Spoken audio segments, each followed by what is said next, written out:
Nah, di sini para ikhwan yang dirahmati oleh Allah Subhanahu wa taala, ilmu yang bermanfaat sangat kita perlukan. Kenapa? Karena kita diciptakan untuk beramal. Amalan yang diterima sangat kita perlukan. Kenapa? Karena kita diciptakan untuk beramal dan beribadah. Lihat lagi ayat dalam surah Al-Bayyinah. Allah Subhanahu wa taala berfirman, "Wa ma umiru illa liya'budullah." Dan tidaklah mereka diperintahkan, ini pun peniadaan. Kemudian setelahnya pengecualian, menunjukkan kepada apa? Khususan. Ya. Dan tidaklah mereka diperintahkan kecuali untuk beribadah kepada Allah. Khusus berarti kita ini ada, saya, bapak, ibu, saudara-saudari sekalian, ada di atas muka bumi ini.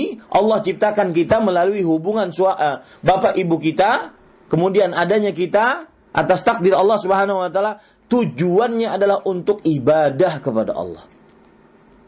Jangan sampai lepas dari tujuan. Tujuannya untuk beribadah kepada Allah. Ini faedah yang kedua dari hadis. Saya ulangi faedah yang pertama, apa bedanya antara ucapan Allahumma dengan Rabbana. Faedah yang kedua, dari hadis ini kita ambil pelajaran bahwa sesuatu yang sangat bermanfaat diperlukan oleh seorang hamba di dunia ini 3 hal. Apa tadi Pak? Ilmu yang bermanfaat. Yang kedua, rezeki yang baik. Yang ketiga, amal yang diterima. Kemudian, faedah yang ketiga, kita akan kupas 3 hal ini satu-satu. Ilmu yang bermanfaat. Ketika Rasulullah SAW mengatakan, "Ya Allah, sesungguhnya aku memohon kepada Engkau ilmu yang bermanfaat." Berarti di sana ada ilmu yang tidak bermanfaat. Nah, itu catat. Ketika Rasulullah SAW bersabda, ilmu yang bermanfaat, berarti ada ilmu yang tidak bermanfaat. Ada ilmu yang tidak bermanfaat.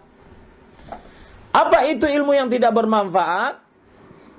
Ilmu yang tidak bermanfaat bisa kita lihat dari sisi sumbernya. Bisa kita lihat dari sisi efeknya. Ya. Sebabnya atau akibatnya. Kalau kita lihat ilmu yang tidak bermanfaat dari sumbernya atau dari sebabnya adalah karena ilmu tersebut tidak berdasar kepada Al-Quran dan hadis. Ya. Makanya para ulama mengatakan al-ilmu qala Allahu wa qala rasuluhu wa qala sahabatu. Artinya ilmu itu sumbernya Al-Quran dan hadis dan perkataan para sahabat Nabi radhiyallahu anhum. Itu namanya ilmu. Maka saya pernah ceramah Pak di sebuah kota, kalau tidak salah di Aceh waktu itu. Ada yang dari Aceh sini? Ya, saya pernah ceramah di Aceh. Habis kajian ada jamaah bilang, "Ustaz, tadi Ustaz kajian menyebutkan ayat sekian kali. Menyebutkan hadis sekian kali." Jadi dia hitung itu. Karena dia beranggapan, dan ini anggapan yang benar, kalau seorang ustaz, penceramah agama, tokoh agama yang mengajari umat, dia tidak di dalam ayat di dalam dakwahnya tidak menyebutkan Al-Quran, tidak menyebutkan hadis, lalu apa yang mau disebutkan?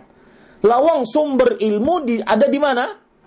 Al-Quran dan hadis. Yang ada adalah akhirnya nanti cuma cerita, ngalor ngidul, ketawa, haha hihi. Cerita nggak tahu benar atau tidaknya.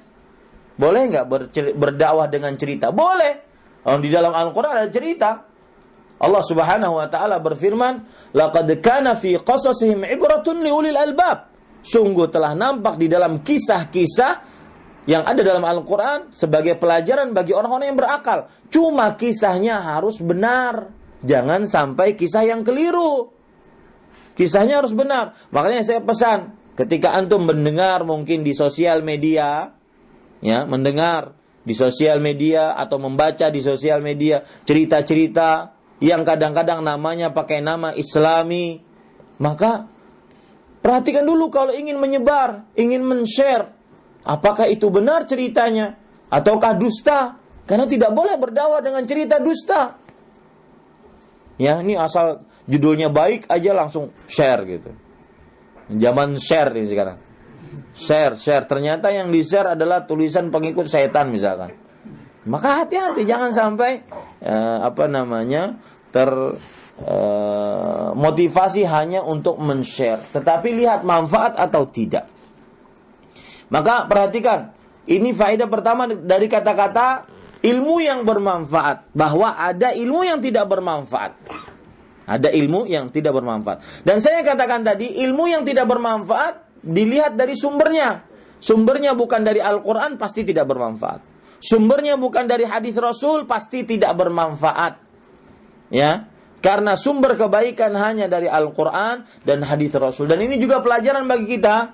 Kalau ingin ke majelis ilmu, maka lihat siapa yang mengajar, apa yang diajarkan. Kalau seandainya yang diajarkan adalah Al-Quran dan hadis, terima. Ya, terima. Karena itulah sumber daripada ilmu. Kemudian, para ikhwan yang dirahmati oleh Allah, ilmu yang bermanfaat bisa kita lihat juga dari akibat.